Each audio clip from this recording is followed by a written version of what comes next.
मैं तो इनकी हत्या करने आया हूँ और हत्या करके ही जाऊंगा। दाओ, आप सखाओ को बचाओ, मैं इनका सामना कर लूंगा। पर कान्हा, अभी आप ही ने तो कहा था माया का स्वामी हूँ मैं।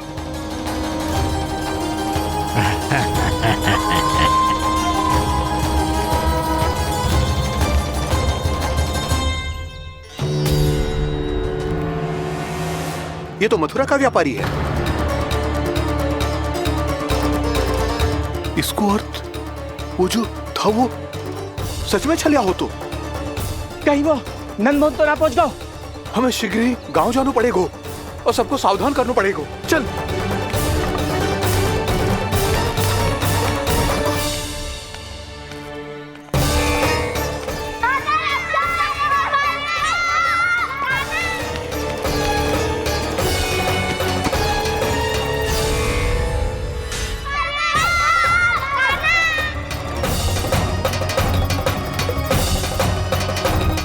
यदि तुम्हें लग रहा है कि मेरे छल के वार से बच गए हो तो मुझसे भी बच जाओगे।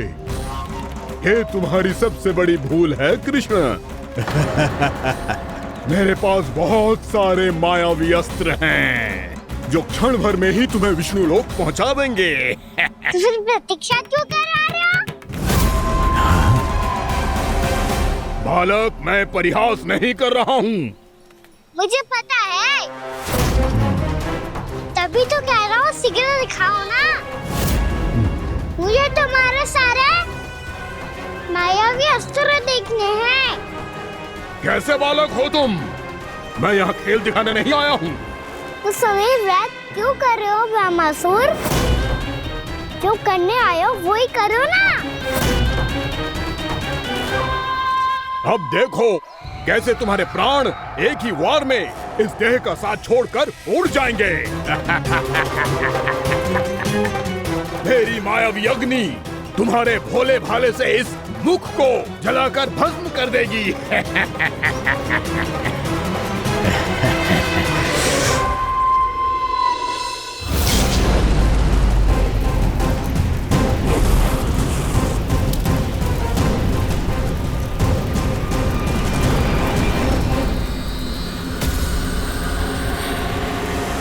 कह रही हो ब्रह्मासुर? भोला भाला तो दिखता हूँ मैं। भैया भी यही कहती है।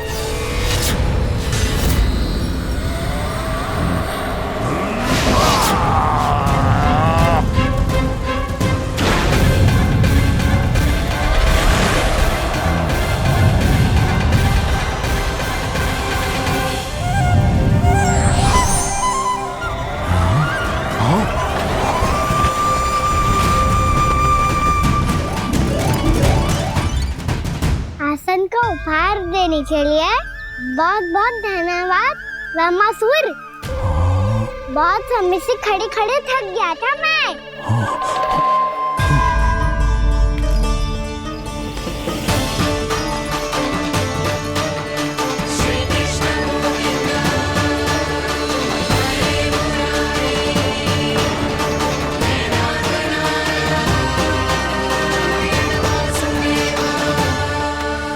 अगला अस्त्र दिखाओ ना। तुम्हारी यही जिज्ञासा आज तुम्हारा अंत करने में सहायक बनेगी मूर्ख बालक।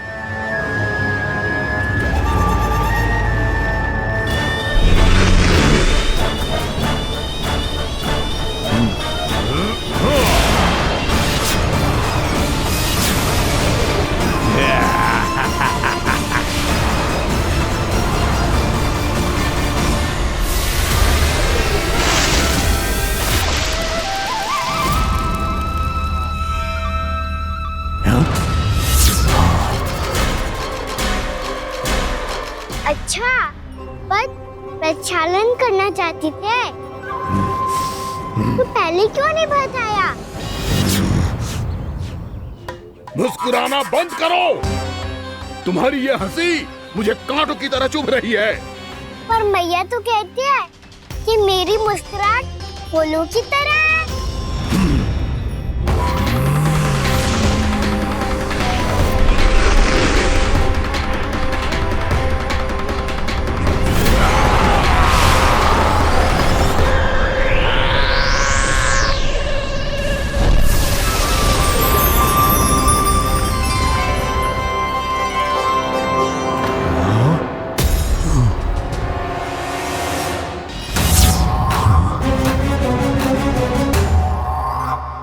कहा था ना मेरी मुस्कुराहट बिल्कुल इन्हीं फूलों की तरह है।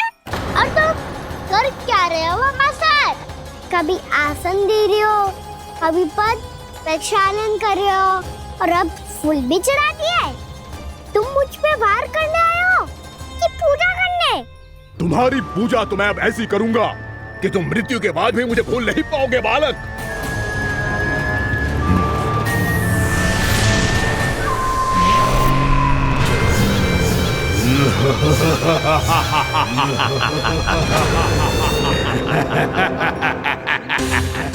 कान्हा, ये चट्टान तो मुझसे हिल ही ना रही।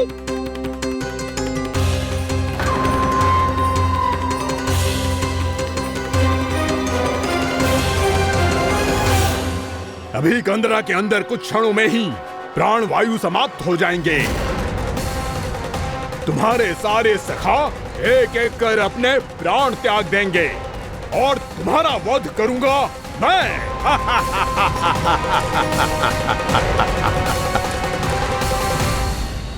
अरे सब जन बच के रहना। छलिया आया हुआ है वृंदावन में। अरे छलिया आ गया है। वृंदावन में मायावी छलिया। अरे क्या हुआ? कौन छलिया? मायावी छलिया, सबको छलता है वो। हाँ, कुछ भी कर सके है वो। बहुत भयानक। अरे भानु ठहर जरा, क्या हुआ? बहुत भयानक है वो, बच के रहना सब लोग। अरे भेष बदल ले तो है वो। हाँ। क्या हुआ? छलिया है वो। अरे मेरी बात तो बताओ। रानी भाभी, रानी भाभी, कान्हा घर पर ही है ना? ऐसे भड़बड़ा क्यों रहे हो? कोई भूत देख लियो है क्या? भूत ना भाभी, छलिया से भेंट हो गई। सच्ची का मायावी छलिया है भाभी। क्या उल्टा सीधा बोले जा रहे हो? ठीक से बताओ। अब बोलो भी। वो कान्हा के पीछे पड़ो है वो। मेरे लल्ला के पीछे? हाँ रानी भाभी, हमारे अचेत होने से पहले हमने उसे ये कहते सुना था कि वो वृंदावन आने वाला है कान्हा से मिलने। हे नारायण, मेरे कान्हा की रक्षा करना। जसोदा जी, मायावी छलिए से बचना बालकों के बस की बात ना है। जीजी, बालक वन में अकेले हैं।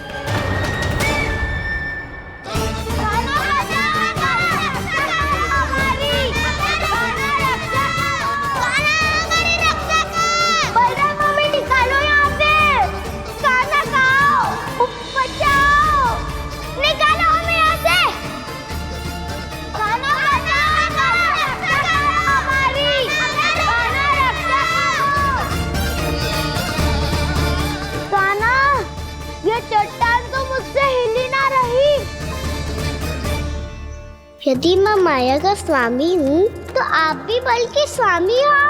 ताऊ, अपनी क्षमता, अपना सामर्थ्य स्मरण करो।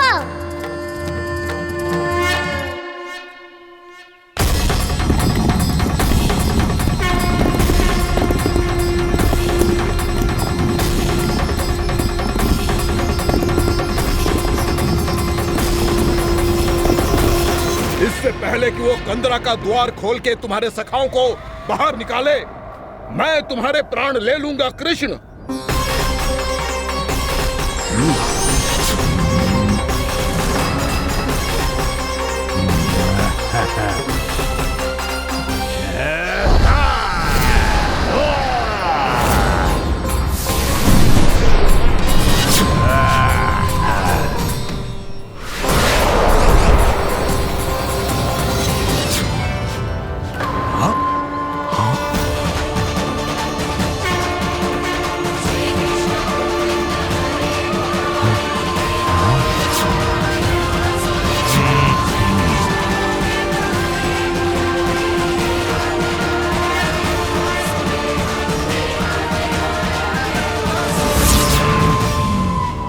कितनी पूजा करोगे ब्रह्मासुर?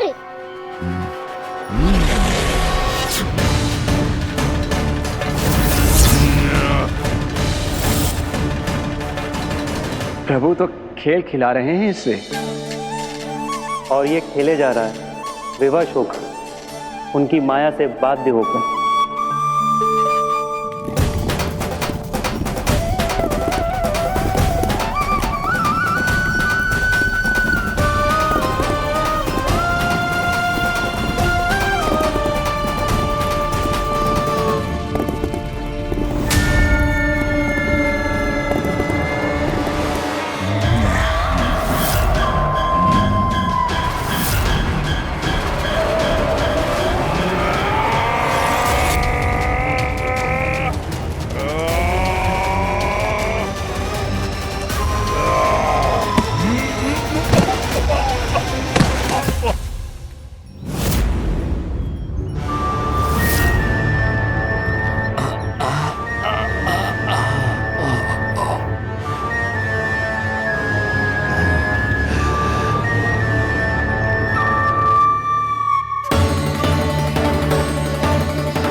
जो प्रभु के सामने माया करने आया था वो स्वयं को ही माया में उलझा हुआ पा रहा है। नारायण नारायण। लो, अब तो तुमने दंडवत प्रणाम भी कर लिया, माया भी कथा भी उपहार में दे दी। तुम चाहते क्या हो वामासुर? मेरी शरण में आना है क्या?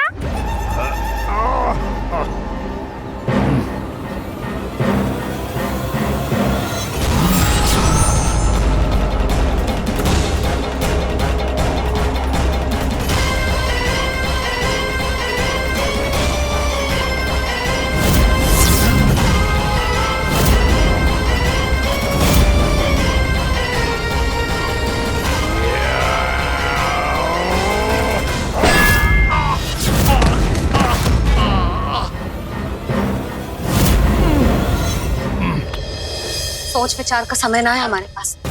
अपने बालकों की रक्षा के लिए इसी क्षण में निकलना होगा। और वो छलिया किसी का भी रूप धारण कर सकते हैं। सुलक्षणा तेरा, शांति तेरा या मेरा, किसी का भी रूप धारण करके हमें भ्रमित कर सकते हो। इसीलिए हमें सतर्क रहना होगा। समझ आई? चलो।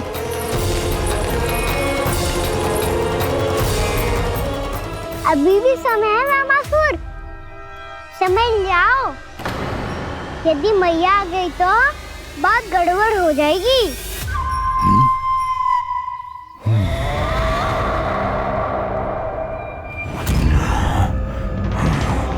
मुझसे दूध का कोई लाभ नहीं होगा। वामासुर, स्मरण करो तुम कौन हो? मायासुर का पुत्र हूँ मैं, अपने स्वामी महाराज कंस का सेवक हूँ, और तुम्हारा हूँ मैं काल।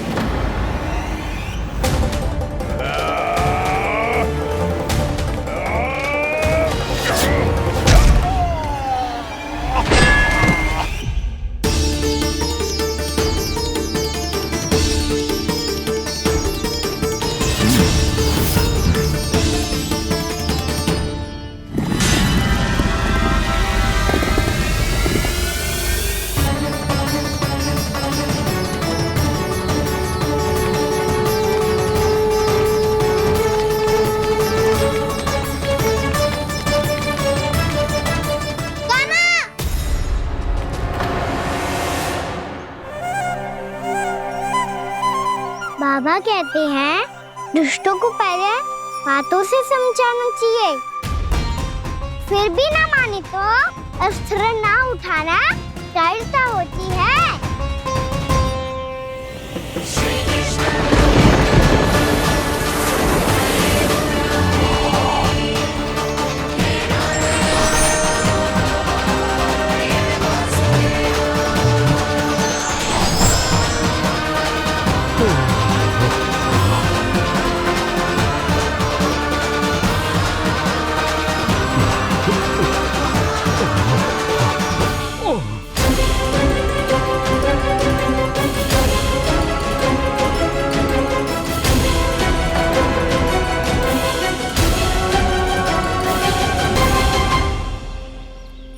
पता था मुझे, अपने बाबा के स्वरूप को हानि नहीं पहुंचाओगे। सही कही तुमने। पिता की छवि ही पिता के समान भी अनन्य होती है। वामासुर, वामासुर। ये मैं अपने वास्तविक रूप में कैसे आ गया?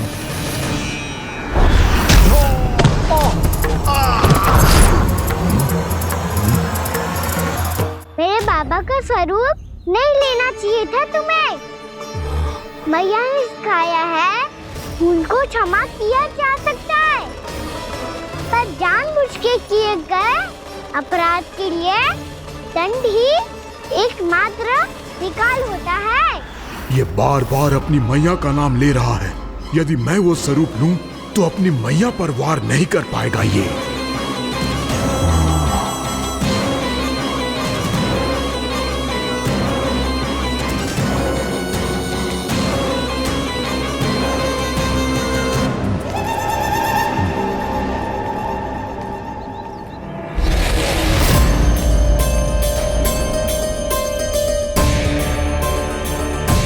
लल्ला, मैं तेरी मैया हूँ, अपनी मैया को मारेगा? बच गया। समझाया था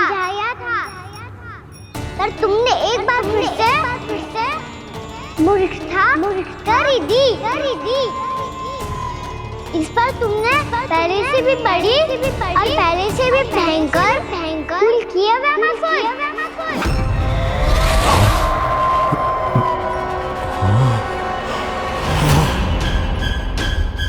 ये क्या हो रहा है मुझे? बार बार मेरा रूप क्यों बदल रहा है? ममता को समझे बिना अधिक समय तक मैया का स्वरूप धारण करके नहीं रख पाओगे वैमासुर।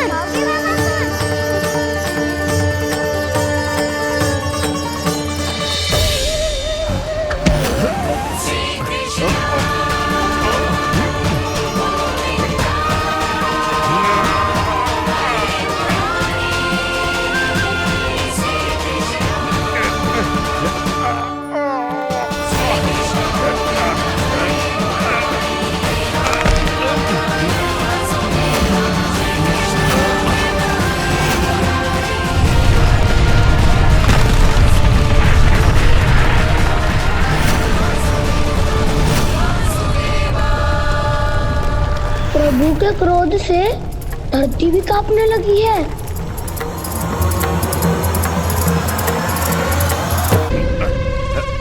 पुत्र को मारने के उद्देश्य से एक मां का रूप लिया तुमने। ये ममता का और मेरी मैया का घोर अपमान है वैमासुर।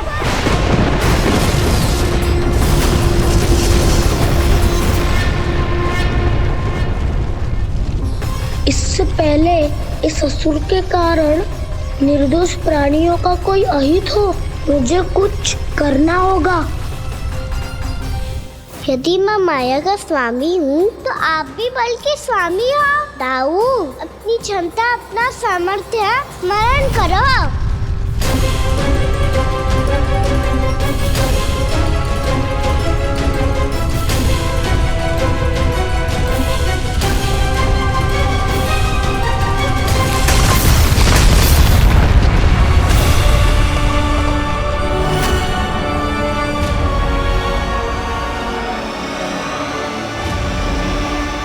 अद्भुत बल दाऊ, अद्भुत।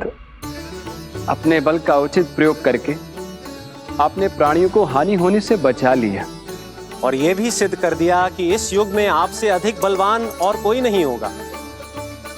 आज से आप बलदेव के नाम से भी जाने जाएंगे। आज से आप बलदेव के नाम से भी जाने जाएंगे। आपके चरणों का ये चिन्ह युगों युगों तक आपके बल की कथा कहता रहेगा। बलराम का चरण चिन्ह।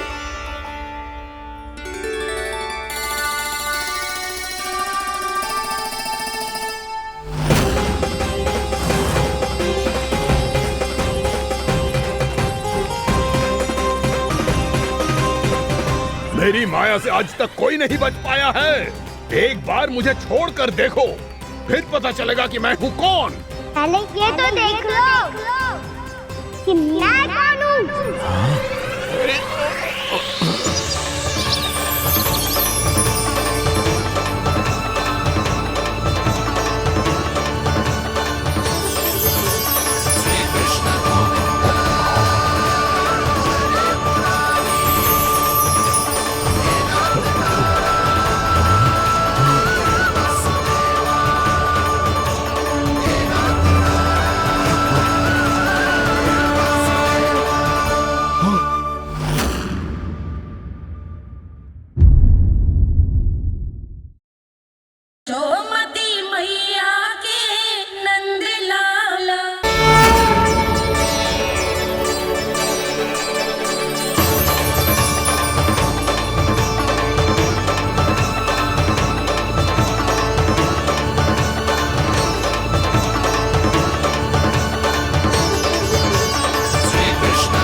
बात है, बहुत बड़े घुमाकर राज करते थे तुम।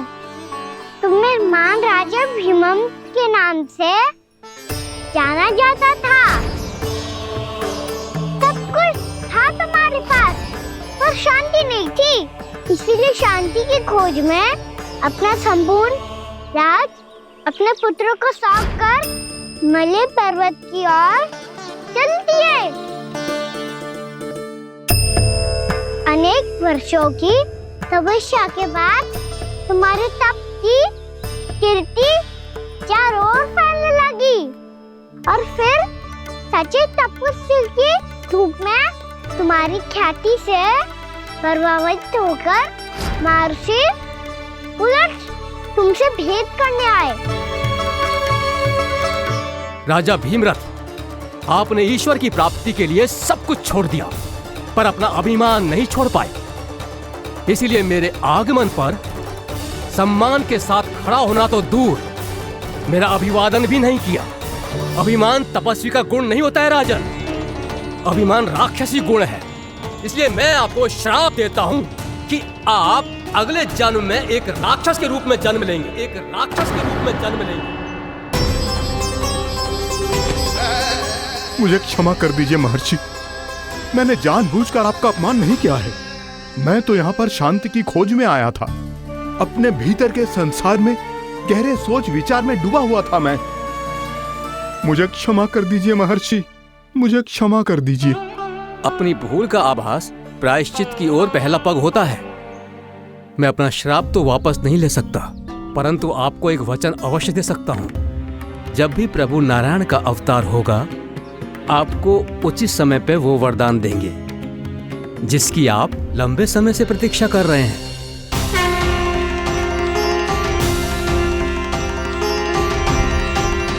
प्रभु, आपने मेरी आंखें खोल दी। अब मुझे पता चल गया है कि आप कौन हैं और मैं कौन हूँ। इसलिए आप मुझ पर कृपा करके अपने चरणों में स्थान दे दीजिए।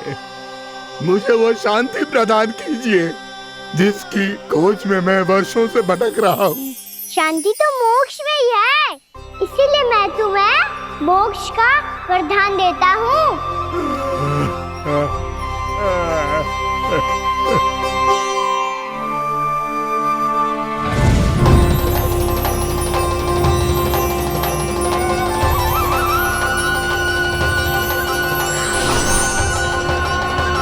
प्रभु की ये लीला सदैव स्मरण रखी जाएगी। इस स्थान को इनका आशीर्वाद मिलेगा और इस कंदरा को व्योमासुर की कंदरा के रूप में पहचाना जाएगा। भविष्य में अनेक ऋषि मुनियों की शरण स्थली बनेगी ये कंदरा। दीदी, ये कोई साधारण बालक ना है। ऐसा चमत्कार कोई साधारण बालक थोड़ी ना कर सकते हो। तुम सत्य कह रहे थे बलराम, गाना सच्ची में भगवान ही है, तभी तो सब देवता इसे बसाने और इसकी ओर से युद्ध करने आते हैं। तुम सब ऐसे आंखें फाड़ के क्यों देख रहे हो मुझे?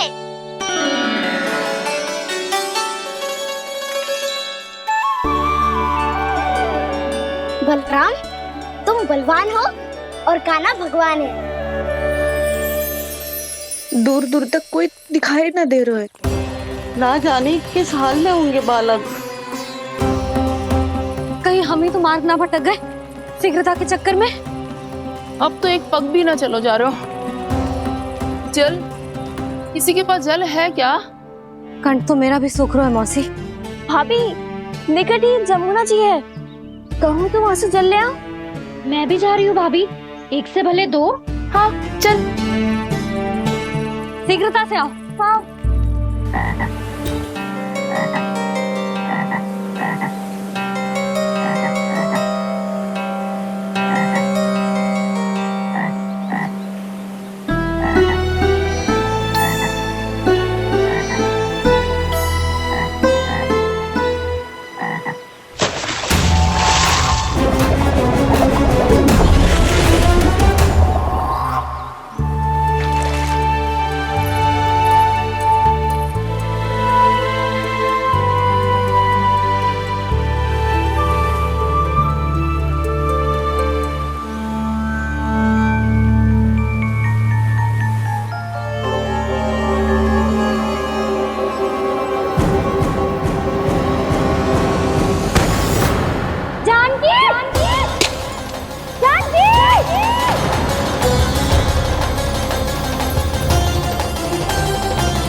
जानकी, जानकी,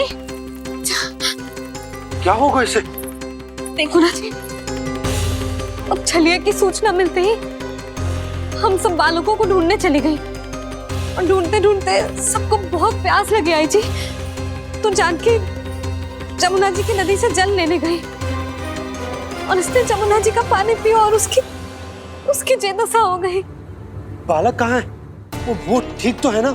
ऊपर से सब ठीक है पर भीतर से बहुत भयभीत है सब। जानकी तो बिल्कुल नीली पड़ गई है।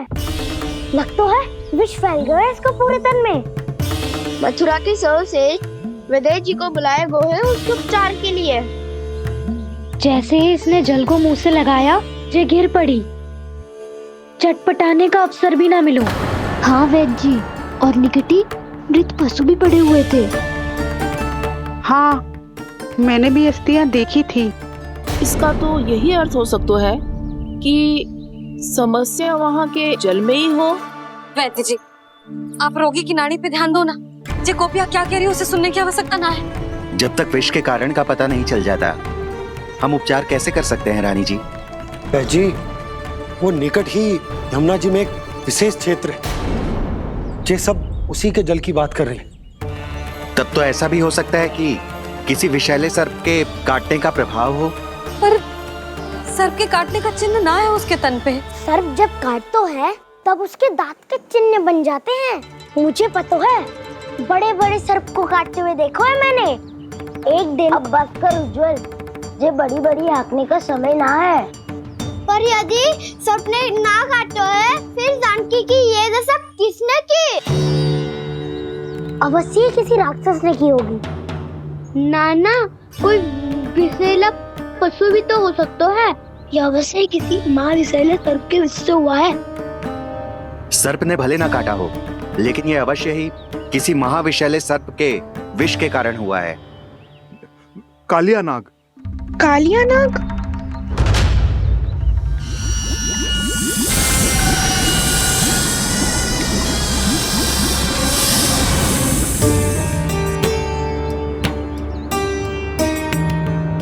संकेतों से तो ऐसा लगता है कि जानकी ने कालिया नाग के क्षेत्र के विशाल जल पी लियो है। कालिया नाग एक लोक श्रुति है, कल्पना में गढ़ी हुई एक कथा, और कछु न है। हमें जाके पता लगाना पड़ेगा। पर हमें वहां जाने से मना किया है ना बड़ों ने। उज्जवल सही कह रहे हो है। इस समय जानकी के स्वास्थ्य से अधिक महत्वपूर्ण और कछु ना है। जानकी हमारे लिए ही जलाने गई थी जी। ना मैं उसे जाने देती ना जैसा वो तो। वैद्य जी, आप शीघ्र कछु करो, कैसे भी कछु भी करो, पर इसके प्राण बचा लो। यशोदा, धैर्य रखो, श्री नारायण पर विश्वास रखो, वो सब ठीक कर देंगे।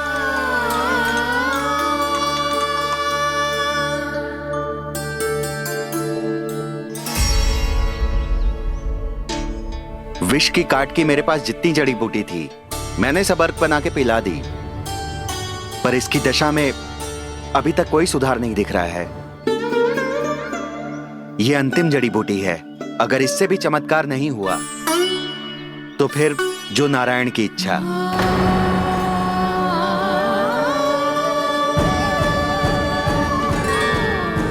पर कोई तो उपाय होगा जानकी को बचाने का। कान्हा, यदि तुझे किसी औषधि के बारे में पता है, हमें बता दे, हम जाके ले आएंगे।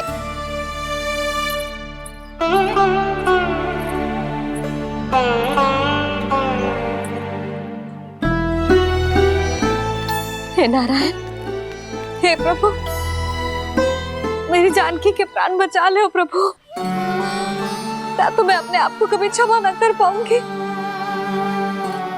ये सारी मेरे ही कारण बनाई थी। उसकी रक्षा करो प्रभु, मेरी पुकार सुनो। कान्हा, तूने हमें वत्सासुर से बचाया था ना? और बकासुर से भी तो। और छलिया से भी तो तूने ही बचाया था ना हमें? क्या ऐसा कोई उपाय ना है जानकी को बचाने का? धन्वंतरी,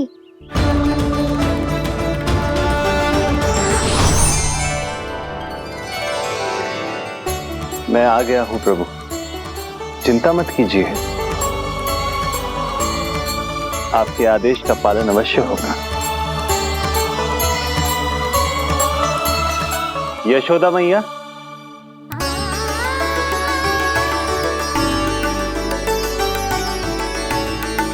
मैया आपको कोई पुकार रहा है।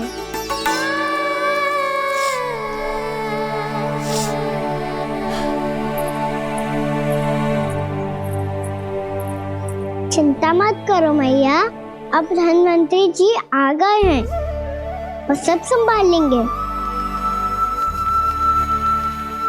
धन्वंतरी जी कौन है? जिन्होंने संसार का आयुर्वेद दिया, आरोग्य के देवता, वे श्री नारायण के अवतार।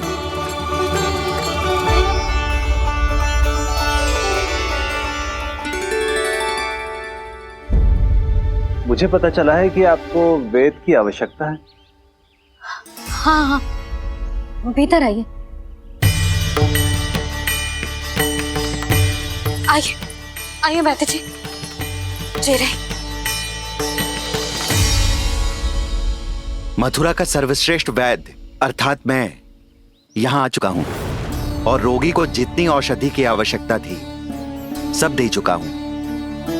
निश्चित रूप से आपने विष की काट के लिए बहुत ही उत्तम अर्क तैयार किया है, इसीलिए किसी और वैद्य की आवश्यकता नहीं है। किंतु आप अकेले कितना कुछ करेंगे वैद्यराज, मुझे अपना सहायक ही बना लीजिए। पर जो करना था मैं पहले ही कर चुका हूँ। हाँ, वो तो आप कर चुके हैं, बस रोगी के तन से विष निकालना शेष है ना वैद्यराज? हाँ हाँ, बस वही शेष है। इनके रक्त को विष रहित करने में मैं आपकी सहायता करूंगा।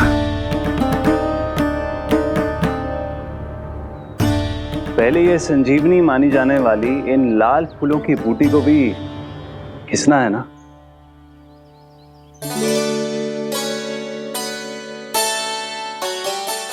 हाँ हाँ, तुम सही कह रहे हो, इसे अच्छे से घिसो।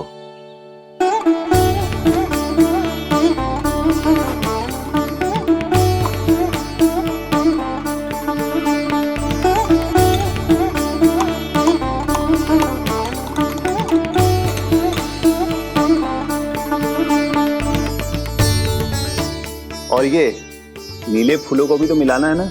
हाँ हाँ, अच्छे सहायक बन सकते हो तुम, ऐसे ही श्रम करते रहो।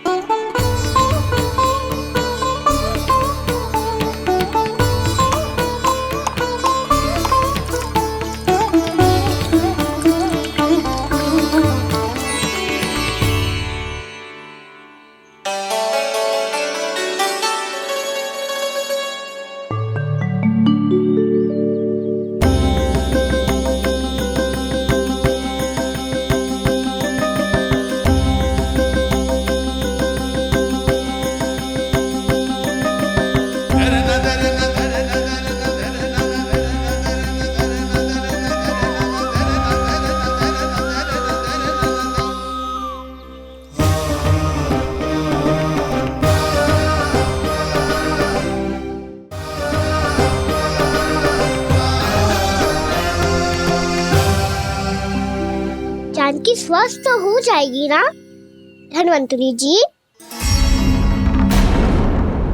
धन्वंतरी? प्रभु, अब मैं क्या करूं? आपने तो स्वयं ही मेरी पहचान उजागर कर दी। जी क्या करो कान्हा? आप सब ऐसे क्यों देख रहे हो?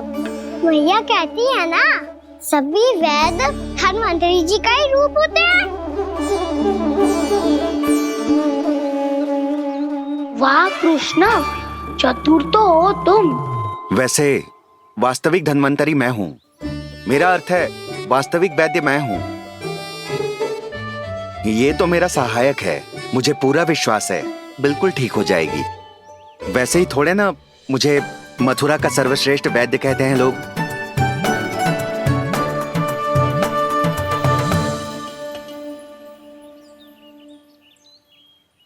जसोदा भाभी। जसोदा जी, जानकी को चेतना आ गई। जानकी, जानकी, जानकी, तू ठीक है ना? क्षमा करना भाभी, मैं आपके लिए जल ना ला पाई। बस बहुत भूख लगी है। मैं अभी कछु लाती हूँ। जानकी, माखन खाओगी?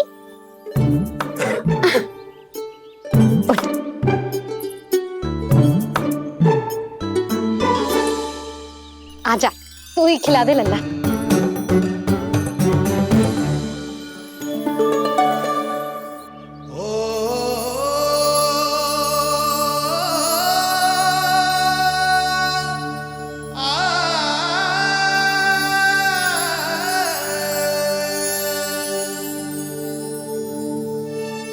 तुम सब मेरे लल्ला को माखन चोर कहती हो ना? आज देखो, अपना ही माखन जानकी को खिला रहे हैं।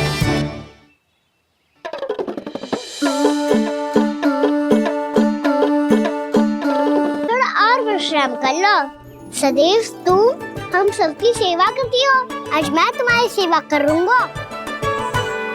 जानकी की जिज्ञासा तब हुई जब जय यशोदा काकी की सेवा कर रही थी, और अब देखो स्वयं भगवान ही इसकी सेवा कर रहे हैं। जानते हो इससे क्या सिद्ध होता है? जो भी यशोदा मैया की पूजा करेगा, अर्थात अपने माता पिता की सेवा करेगा, उनके साथ सम्मान से व्यवहार करेगा, ईश्वर स्वयं उसका ध्यान रखेंगे। कभी धन्वंतरी के रूप में तो कभी स्वयं कान्हा के रूप में। भक्त और भगवान का देखो कैसा ये अनुराग, स्वयं करे सेवा प्रभु, अद्भुत गोपी का भाग्य। प्रभु इन सब पृथ्वीवासियों से कितना घुल मिल गए हैं। ना तो ये प्रभु को भगवान मानते हैं और ना ही प्रभु अपने आप को इनसे सर्वश्रेष्ठ समझते हैं।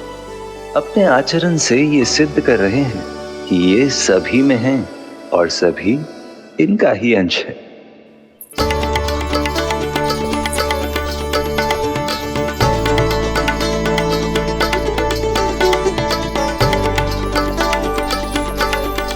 प्रभु,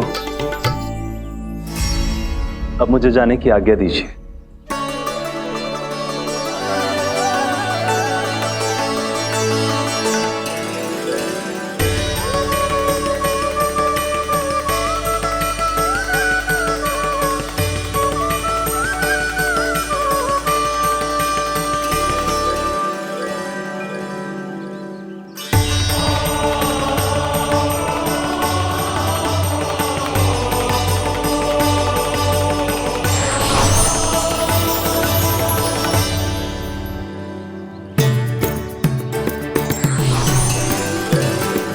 कान्हा ने तो सच्ची में धन्वंतरी जी को बुला लिया था।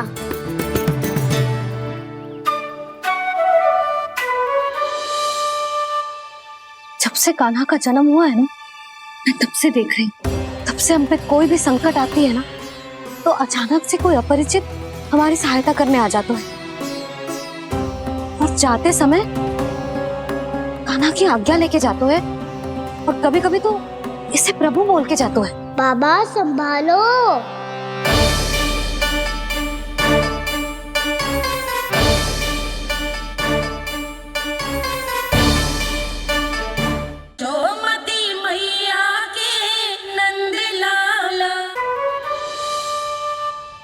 जब से कान्हा का जन्म हुआ है ना, मैं तब से देख रही हूँ, तब से हम पे कोई भी संकट आती है ना, तो अचानक से कोई अपरिचित हमारी सहायता करने आ जाता है, और जाते समय कान्हा की आज्ञा लेके जाते है, और कभी कभी तो इसे प्रभु बोल के जाते है। बाबा संभालो। यशोदा, इस जानकी को चढ़ो है और विचित्र विचार तुम्हारे मन में है। अरे सब जानते हैं कि हमारा परिवार राजसी, तुम्हें पता ना चलता हो वो, पर हमारे कान्हा को सब राजकुमार ही समझते हैं देखकर। इसीलिए उसे सम्मान देने के लिए सब ऐसा ही करते हैं, और कोई बात ना है।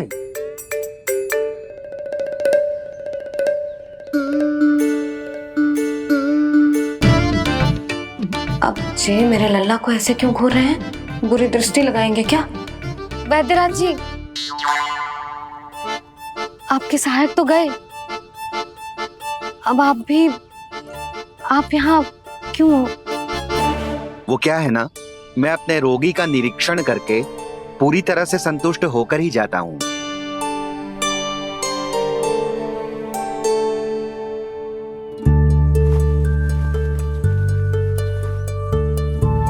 हाँ, संकेत तो अच्छे हैं, कल सुबह तक बिल्कुल ठीक हो जाएगी।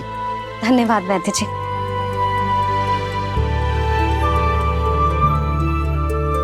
बस तो फिर हम कल पकड़न पकड़ाई खेलेंगे जानकी।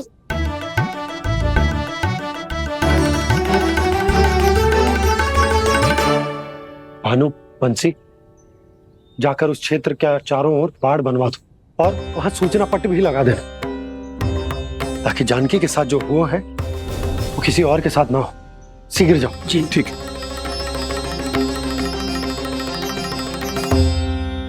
बाड़ और सूचना पट लगवाने से समस्या का समाधान नहीं होगा बाबा। निर्दोष पशु सूचना पट देखकर भी कुछ समझ नहीं पाएंगे।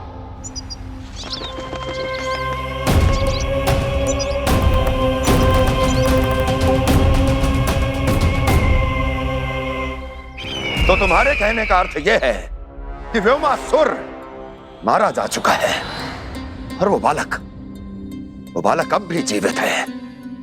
हाँ महाराज, मैंने गोप बालकों को कहते सुना था कि कृष्ण ने छलिया को मोक्ष दे दिया है, पर वृंदावन सुरक्षित नहीं है महाराज।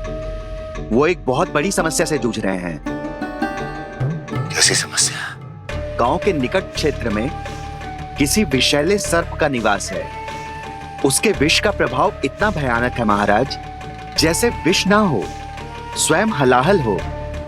मेरी कोई भी औषधि रोगी का उपचार नहीं कर पा रही थी। निकट के क्षेत्र में कहाँ है वो सर्प? गोप मानते हैं कि वो सर्प गांव के निकट यमुना नदी के जल में रहता है। मुझे तो लगता है महाराज, ये कालिया नाग की कथा कोई किंवदंती या लोक श्रुति नहीं, एक सच्चाई है, एक विषैली सच्चाई।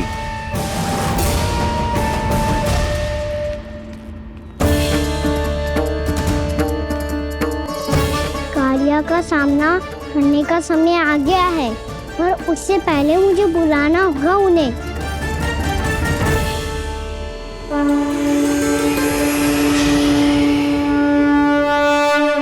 संसार के दारुण भय का नाश करने वाले, सभी कष्टों का हरण करने वाले, विश्व का समस्त ऐश्वर्य प्रदान करने वाले, कमल जैसे लोचन, मुख और चरणों वाले आजानुभुज श्री राम को मैं बार बार नमस्कार करता हूँ।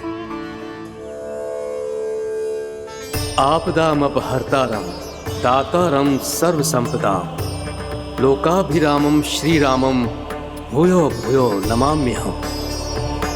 कागभूषोंडी कागभूषोंडी कागभूषोंडी।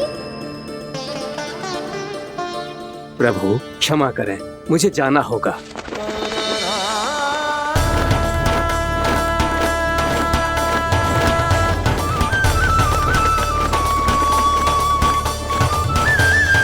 प्रणाम प्रभु। अनेक बार मैं आपके दर्शनों के लिए आया प्रभु। कभी नंद भवन के झरोखों से आपके दर्शन करके चला जाता था, तो कभी दूर किसी वृक्ष की आड़ से आपको निहार लिया करता था। आज आपने स्वयं मुझे बुलाकर धन्य कर दिया प्रभु।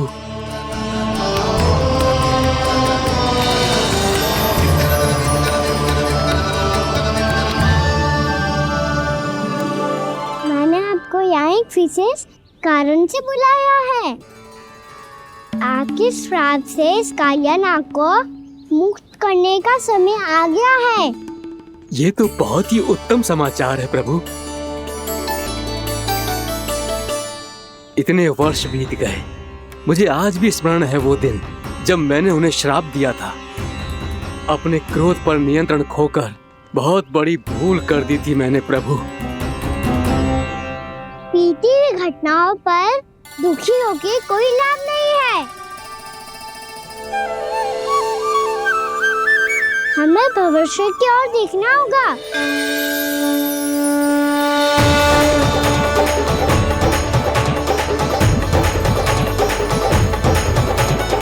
आदेश कीजिए प्रभु, क्या आज्ञा है आपकी? जब मैं कालिया नाग का सामना करने जाऊं, तो आप यही रहेगा। आपको अपने आप पता चल जाएगा कि कब क्या करना है। और हाँ, लौटते जाते समय नारद मुनि से कहेगा, वो आकर मुझसे भेंट करे। अवश्य प्रभु, प्रणाम। क्या इसने सच्ची में देवर्षि नारद को बुलाया है? नारायण नारायण, आपको संदेश भेजने की आवश्यकता नहीं थी। आप स्मरण करते और मैं चला आता। तुम्हारा कल्याण हो नारद।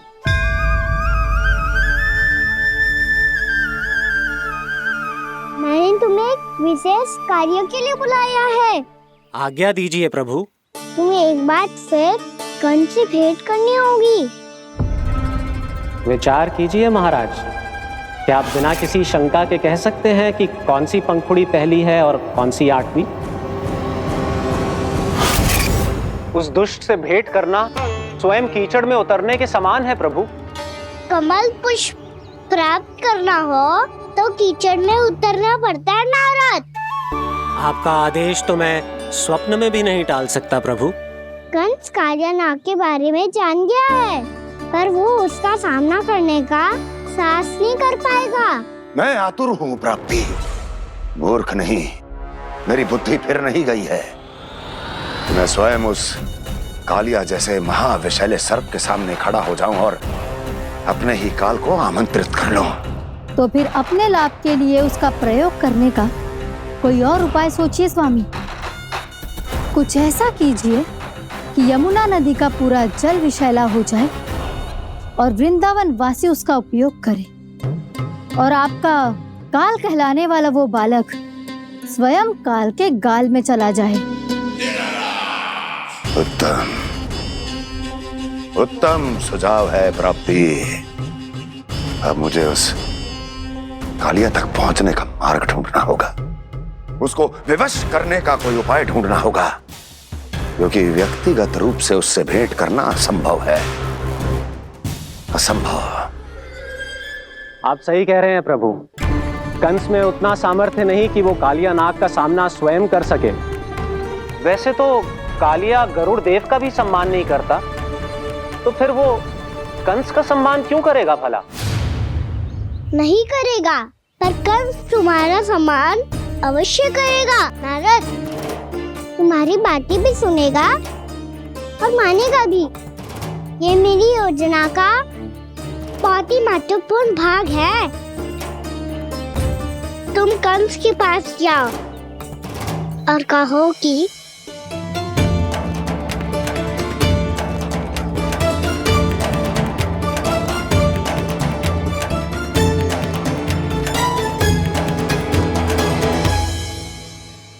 संतान अपने माता पिता को तीर्थ का सौभाग्य दिलाती, और मेरा लल्ला कितना महान कि उसने हमारे घर को ही तीर्थ बना दिया। ऐसा तीर्थ जहां मेरी आंखों के सामने भक्त और भगवान का मिलन हो रहा है। जो आज्ञा प्रभु।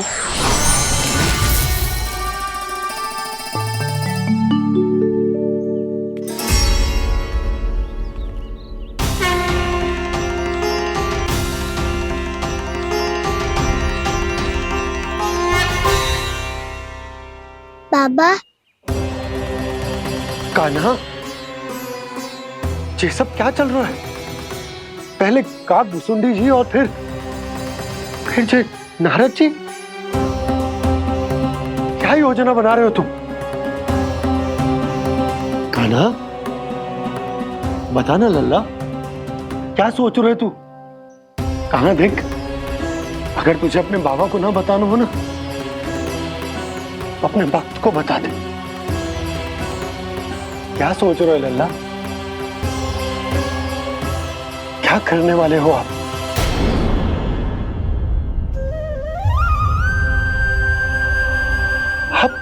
आप इतने दुखी क्यों हो?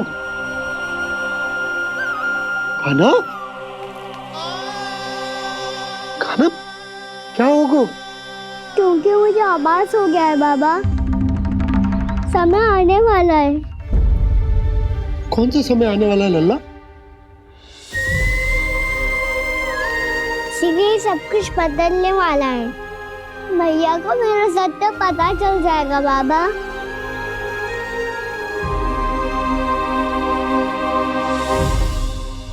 पर लल्ला, इसका काक भुसुंडी और कालिया नाग से क्या संबंध है?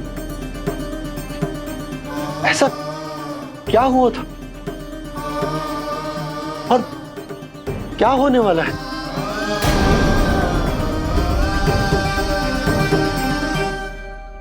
जो होने वाला है बाबा, उसका संबंध उससे है जो सैकड़ों वर्ष पहले हुआ था। महर्षि भृगु के एक वंशज थे वेद शिरोमणि, जो विंध्याचल की पहाड़ियों में साधना कर रहे थे। तभी वहाँ अश्वशिरा नाम के एक दूसरे मुनि आमंत्रण के बिना ही आ गए। कितना सुंदर और शांतिपूर्ण आश्रम है। यहाँ प्रभु की साधना करने में बहुत आनंद आएगा। शीघ्र ही अश्वशिरा मुनि उपस्थिति के कारण होने वाले व्यवधान से बाध्य होकर वेद शिरोमणि ने अपनी आंखें खोली। कौन हो तुम और यहाँ क्या कर रहे हो? आपके आश्रम में बहुत शांति है मुनिवर। साधना करने के लिए बहुत ही उत्तम स्थान है ये। मैं चाहता हूँ कि मैं भी यहाँ। आप यहाँ साधना करना चाहते हैं, लेकिन इतना भी नहीं जानते कि किसी के आश्रम में प्रवेश करने से पहले उसकी आज्ञा लेनी चाहिए। आप ये भी नहीं जानते कि यदि कोई यज्ञ कर रहा हो तो बिना अनुमति के वहाँ प्रवेश करने से उसकी यज्ञ साधना भंग हो सकती है। आप क्या साधना करेंगे मुनि? आप तो साधना के योग्य ही नहीं हैं। इतना अपमान! एक मुनि के मुख से इतने कड़वे शब्द शोभा नहीं देते। मैं तुम्हें श्राप देता हूँ, जितनी विषैली तुम्हारी जिह्वा है उतने ही विषैले सर्प बन जाओ तुम। और ऐसा सर्प जो सांस भी ले तो निकट का वातावरण दूषित हो जाए। तुम्हारे इस दुस्साहस के लिए मैं तुम्हें श्राप देता हूँ कि तुम अभी इसी क्षण कौवा बन जाओ, और ऐसा कौवा जो कांव कांव करके अनर्गल प्रलाप करता रहे।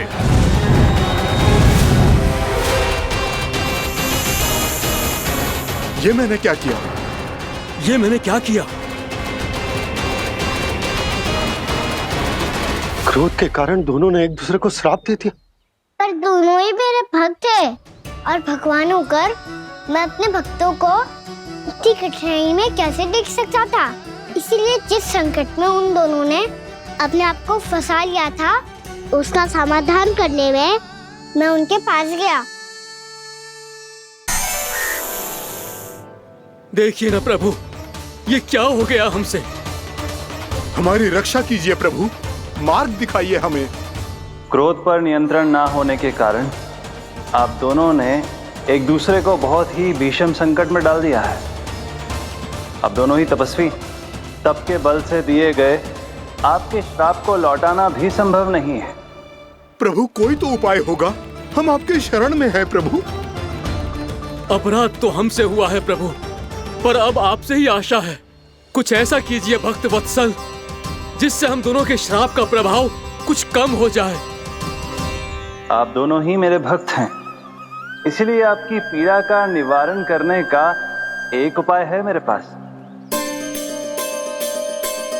वेद शिरोमणि, जब आप कालिया नाग बनेंगे तो आपको मेरे चरणों को अपने शीश पर धारण करने का सौभाग्य मिलेगा। और अश्व शिरोमणि, आप काग योनि होने के बाद भी आप श्रेष्ठतम ज्ञान और सर्वाधिक यौगिक सिद्धियों के स्वामी होंगे और प्रवचन दिया करेंगे। इसके बाद अश्वशिरा मुनि काकभूषुंडी बन गए, जिन्होंने आगे चलकर स्वयं गरुड़ देव को रामायण सुनाई और मुनि वेदशिरा महर्षि कश्यप और देवी कत्रियों के पुत्र कालियानाग बनकर जल में। और अब वही कालियानाग जमुना जी में, जिनके कारण जानकी के प्राण लगभग चले ही गए थे। अब कालियानाग को उचित स्थान पर भेजने का समय आ गया है बाबा। पर ये तो अच्छी बात है कान्हा, वेदशिरा मुनि को दिया हुआ तुम्हारा वचन भी पूरा हो जाएगा, जमुना जी की शुद्धि भी हो जाएगी।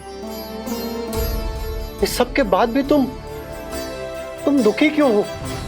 क्योंकि इसके बाद मैया के सामने मेरा रहस्य खुल जाएगा बाबा। उन्हें पता चल जाएगा कि उनका बालक कोई साधारण बालक ना है। भविष्य में जो होने वाला है उसे सबके सामने घटने से रोकना मेरे लिए भी संभव ना होगा।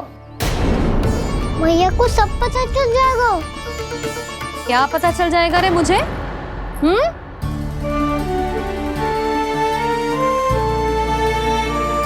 यही कि सबसे अधिक प्रेम मैं आपसे ही करता हूँ।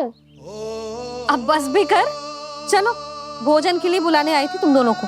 भूखा थोड़े ना रहने दूंगी अपने लल्ला को, मेरा लल्ला दुर्बल हो जाएगा ना। आप खिलाओगे तो ही खाऊंगा। हाँ ठीक है, मैं ही खिलाऊंगी। अब चल, आओ जी चल।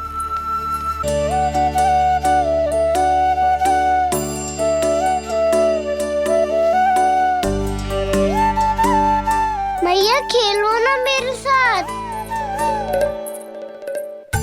मैया सुनो ना, मेरी बात ना मानोगी? अभी बहुत कार्य पड़े लल्ला, देख जानकी को औषधि भी देने जानो है ना।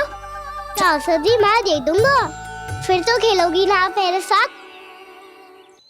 पिछले कुछ दिनों से अपनी मैया का अधिक से अधिक प्रेम पाने का प्रयास करो है कान्हा।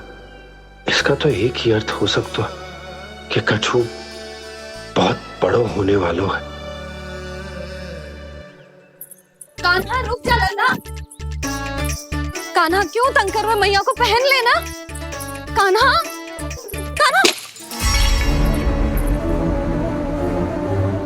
ये क्या करो तूने?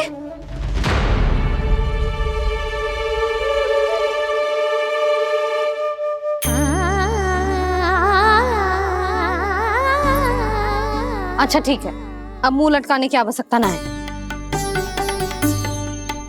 ये ले।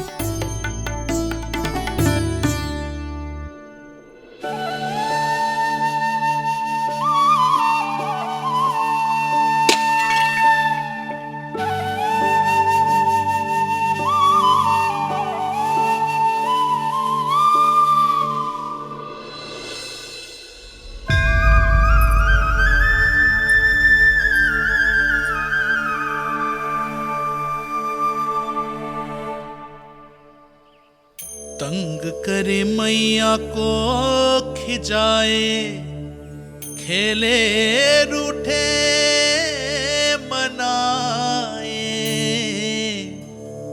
लीला अनोखी करके शरारत, कान्हा दंड भी पाए।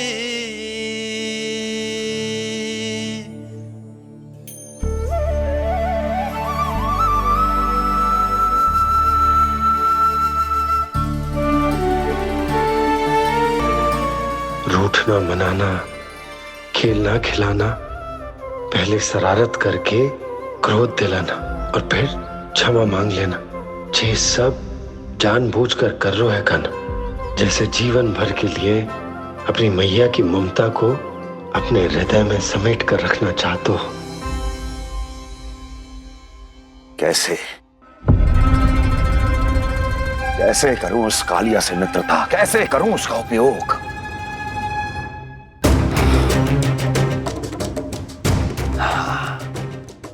उस पर आक्रमण कर देता हूं और उसे किसी ना किसी तरह से यह विश्वास दिला देता हूं कि यह आक्रमण उस विष्णु अवतार ने किया है। फिर वो क्रोध में आकर सारे वृंदावन वासियों को अपने विष से समाप्त कर देगा। उचित है, ये उचित है। नारायण हरि, नारायण हरि।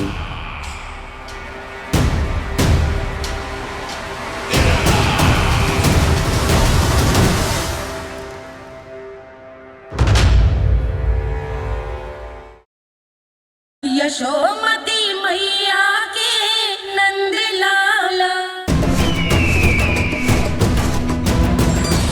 नारायण हरि, नारायण हरि।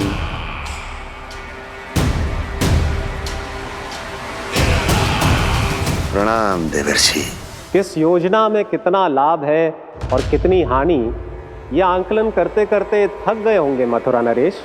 देवर्षि, आज मेरा ध्यान कैसे आ गया आपको? आप तो सदैव ही मेरे ध्यान में रहते हैं महाराज कंस। सत्य तो यह है कि मथुरा में जो भी हो रहा है मुझसे छिपा हुआ नहीं है।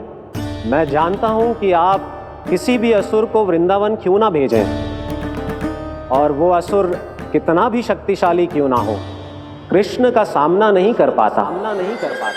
या तो पराजय स्वीकार करके आपके पास लौट आता है, या तो फिर वीर गति को प्राप्त हो जाता है।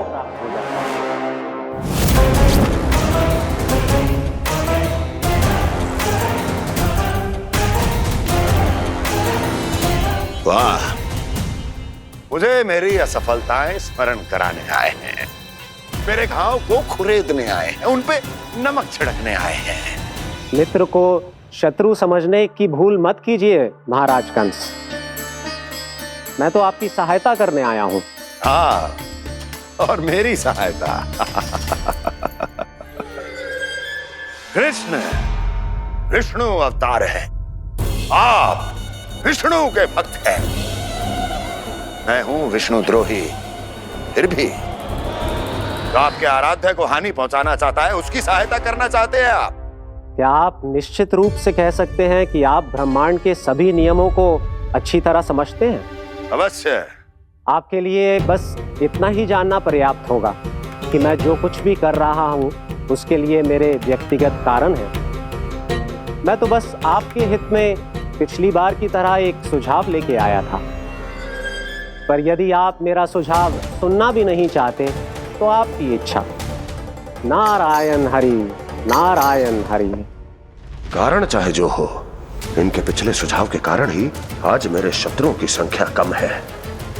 अन्यथा मैं देवकी के अन्य पुत्रों को भी जीवित छोड़ देता, और आज वो सब अपने भाई के साथ मिलकर उसकी शक्ति को अनेक गुना बढ़ा देते। ठहरिए देवऋषि।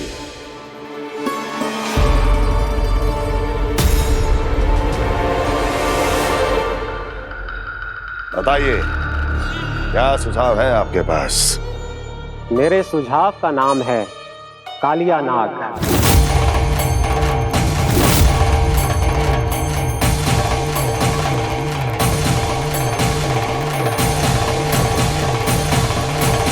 उसके विषय में मैं जानता हूं देवर्षि। तो समस्या ये है कि मैं स्वयं उससे मिलने नहीं जा सकता, उससे भेंट नहीं कर सकता। उस कृष्ण की हत्या के लिए उसको वृंदावन जाने के लिए तैयार नहीं कर सकता। तो मत जाइए उसके सामने, और ना उसे भेजिए कृष्ण के सामने। हर बार आप किसी न किसी असुर को अपने शत्रु के क्षेत्र में भेजते हैं, जहां शत्रु उसका सामना करने के लिए पूरी तरह से तैयार होता है और आपका असुर मारा जाता है। इस बार शत्रु को युद्ध स्थल चुनने का अवसर मत दीजिए महाराज। इस बार योजना का जाल ऐसे बुनिए कि कृष्ण स्वयं उसके पास जाने के लिए विवश हो जाए। कालिया नाग स्वयं काल है, मृत्यु का दूसरा नाम है। उसके विष का उपयोग अपने लाभ के लिए कीजिए महाराज। वैसे कालिया के विष की अधिकता का अनुमान तो होगा ही आपको।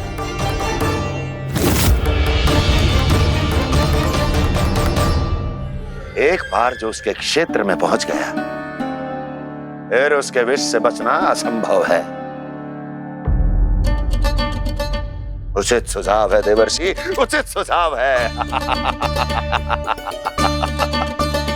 देवर्षि, उस छलिया विष्णु की भक्ति करते करते आप भी उसके रंग ढंग सीख गए हैं। उचित है। उचित है।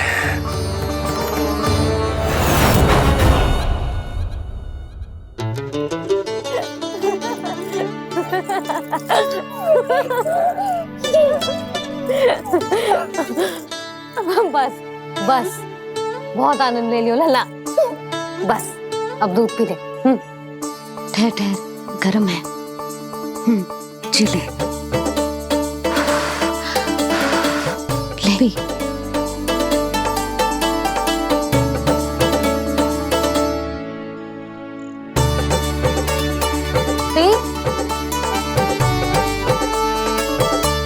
मैं ना होती तो ना जाने क्या हो तो तेरा। अपने आप दूध भी ना पी सकते है, भावला कहीं का। आपकी इस प्रेम के लिए तो मैं धरती पे आया हूँ मैया। मैं भी यही सोच रहा हूँ यशोदा, कि तुम ना होती तो मेरा क्या होता। इसी बात पे थोड़ा दूध और कजू खाने को दे दो। अरे मैं तो भूल ही गई। तनिक ठहर जाओ जी, जे दूध पी लेना तो आपके लिए भी कछु ले आती।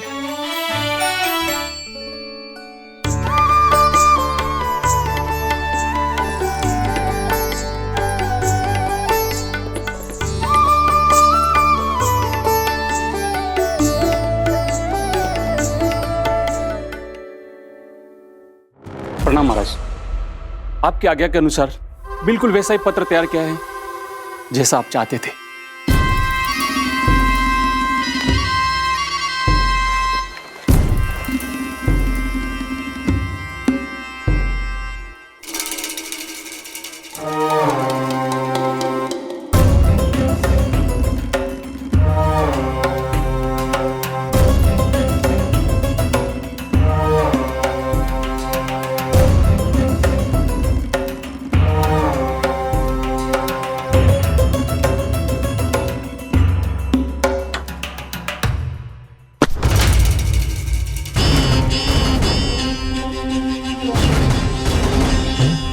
कृष्ण जन्म से लेकर आज तक ये मेरी सबसे महत्वपूर्ण योजना है। इसका सफल होना निश्चित है दूत, किंतु केवल वही करना जैसा मैंने कहा है। जाओ।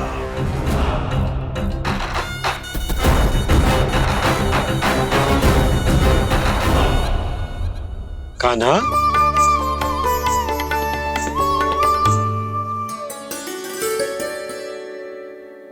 क्या होगा? बाबा मैं चाहता हूँ कि मैया की स्वमता क्रिस्टल फ्रेम की वर्षा मुझ पे सरते ऐसे होते रहे। वो तो होती रहेगी लल्ला। अपने लल्ला के लिए किसी मैया का प्रेम कभी कम हो सकता है भला? नंदराज, वो मथुरा से एक दूत आयो है महाराज कंस का राजपत्र लेके।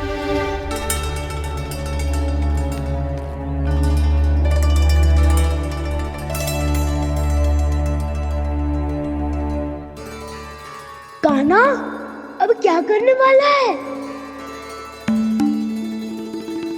तेरे बाबा कहाँ गए? हाँ? कंस मामा का खेल आरंभ हो गया है, पर मैया वो सब सुनेगी तो व्यर्थ चिंतित हो जाएगी। बस थोड़ा बाहर गया मैया, कछु खा लिए से। बाहर इस समय? मैया क्या होगा? मैया देखो ना, पीठ पे कुछ हो रहा है। मेरा हाथ ना पकड़ो, आप करो ना। दिखा यहाँ। क्षमा करना मैया, पर अभी बाबा को ही संभालने दो ये सब। कहिए, क्या संदेश लाए हैं आप? नहीं नंदराज, नहीं। महाराज कंस का आदेश है कि ये संदेश सभी गांव वालों के साथ ही पढ़ा जाए। ठीक है, मैं गांव वालों के सामने पढ़ दूंगा, पर मुझे तो दीजिए पढ़ने के लिए।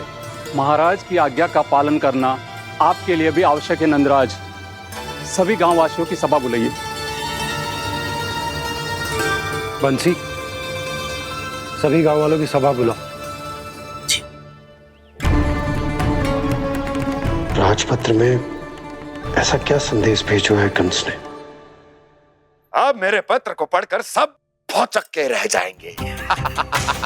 और वो कृष्ण, उस कृष्ण के पांव के नीचे से तो भूमि खिसक जाएगी, आकाश फट पड़ेगा, बिजलियां गिर जाएंगी। प्राप्ति, ओ प्राप्ति, कंस का पत्र स्वयं को बहुत अधिक शक्तिशाली समझता है ना वो। अब देखता हूं कैसे वो इस महासंकट का सामना करता है। वो कृष्ण, वो अपनी मृत्यु स्वयं चुनेगा या मृत्यु की वेदी पर चढ़ा देगा प्रिय वृंदावन वासियों को।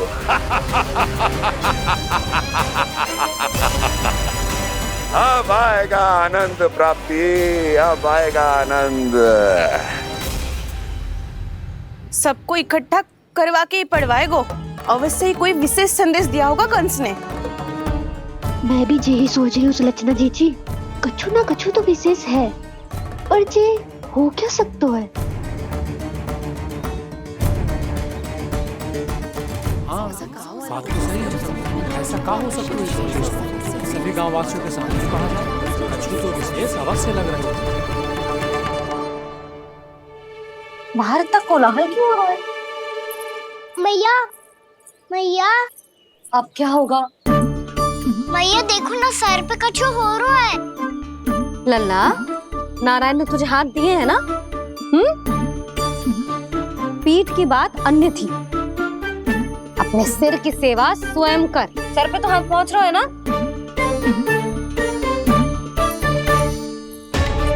मैया सुनो ना, मैया देखो ना, तीव्र कर कछु हो रहा है। मैया देखो ना, तीव्र कछु हो रहा है।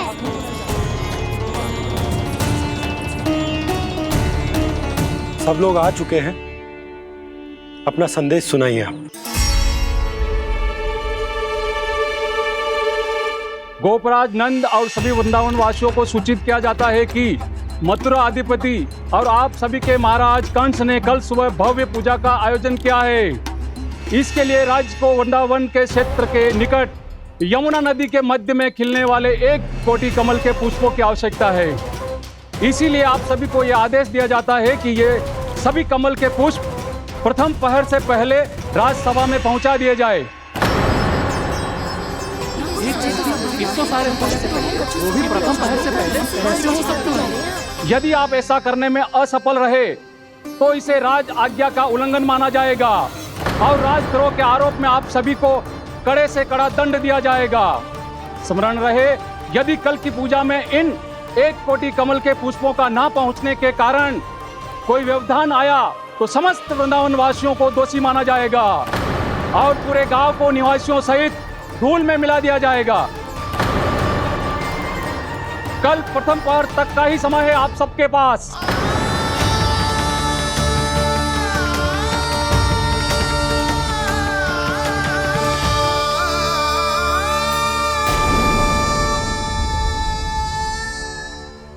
कमल पुष्प, वो भी कल प्रथम प्रहर में?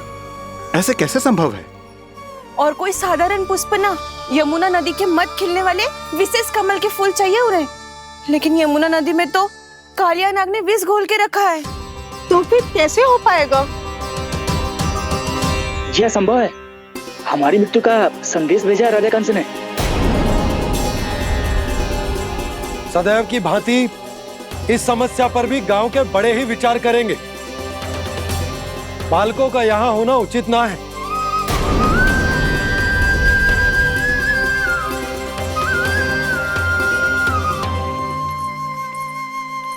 लल्ला, ले जगेंद्र, ले जा अपने सखाओं के साथ खेल। सुबह उज्जवल, मधुमंगल वसंता, देखो मैया ने क्या दिया है। चलो खेलें, बहुत आनंद आएगा आज।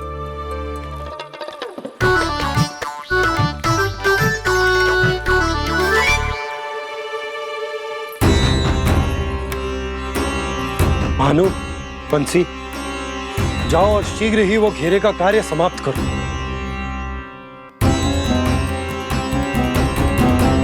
पर कछु ना कछु तो करना पड़ेगा ना। पर हम कर ही क्या सकते हैं? पुष्प लाने को और कोई उपाय है भी तो ना। मैं चला जाऊंगा जमुना जी में। वैसे भी मेरे जीवन के कितने दिन शेष बचे हैं। गांव के लिए, समाज के लिए कुछ करके मरूं, तभी तो शांति मिलेगी। ना काका, यदि आप उस विषैले जल में छलांग लगा भी दोगे, किंतु 1 कोटि कमल पुष्प एकत्रित कर पाना आपके लिए संभव ना है। इससे अच्छा है कि मैं चला जाऊं। यदि मैं मर भी गया तो मेरे पीछे रोने वाला कोई ना है। किसी को कहीं जाने की आवश्यकता ना है।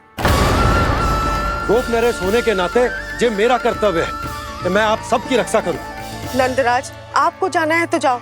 हरिया, काका, भैया सब चले जाओ।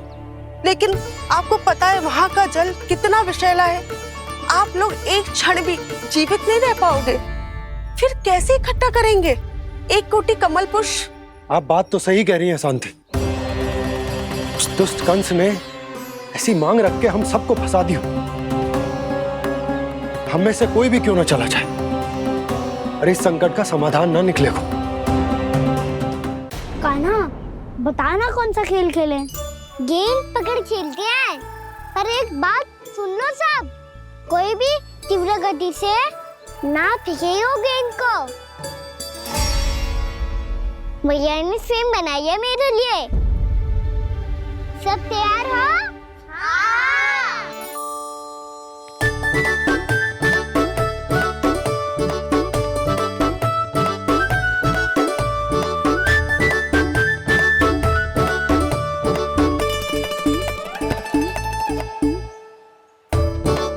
मुझे दो।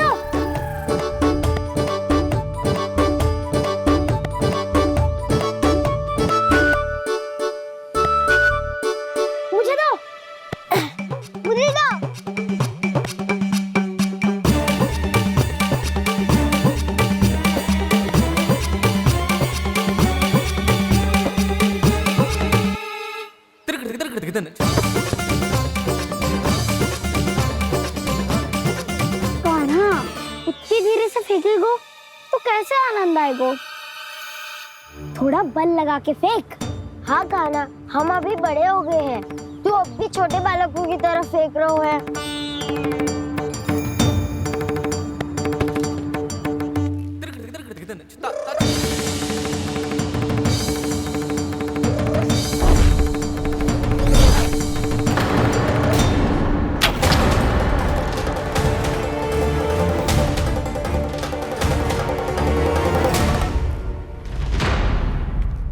दीदी जी क्या करो कान्हा?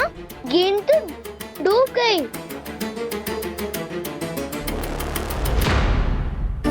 अच्छा, तो ये सब इसकी योजना का भाग था ताकि ये कालिया का सामना कर पाए। तुम सबने तो कही थी तीव्र गति से फेंको। देखो फिकवा दी ना मेरी गेम। मुझसे नदी में। अब मुझे जाके लानी पड़ेगी। रुक जा कान्हा, रुक जा कान्हा। जी क्या बोल रहे थे कान्हा? इसमें तो बहुत संकट है। कोई भी संकट मेरी मैया का उपहार खोने से बड़ा ना है। बहुत प्रेम से बना के उन्होंने दी थी। हे नारायण, कोई उपाय समझ में ना आ रहा है। मैया, हम कैसे करेंगे हम अपने गांव की रक्षा? कीड़े पड़ेंगे उस दुष्ट को।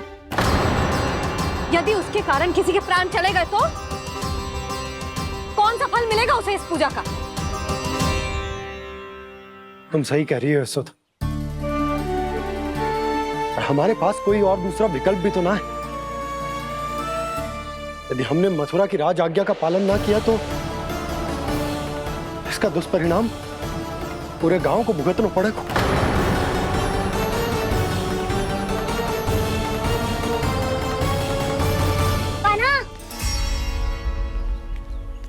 तुम्हें पता है कि तू भगवान है, दिव्य है, बहुत शक्ति है तुझमें। पर फिर भी हम तुझे विषैले जल में ना जाने दे सकते। कुछ होगा तो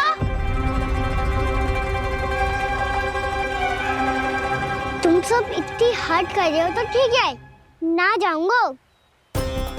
गेंद कहाँ गिरी है, कितनी दूर गई है, ये तो देख लूं, ताकि उसे बाहर निकालने का कोई उपाय ढूंढता हूँ।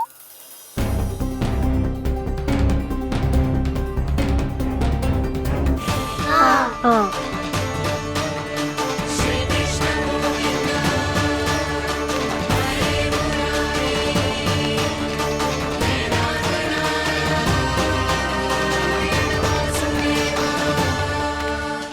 कान्हा की ये लीला तो समझ ही नहीं आ रही।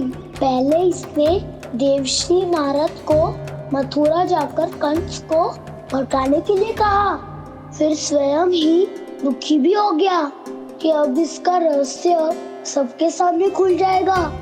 और अब भी स्वयं ही तो इसने कहा था कि गेंद बहुत महत्वपूर्ण है, फिर स्वयं ही उसे नदी के विषैले जल में फेंक दिया।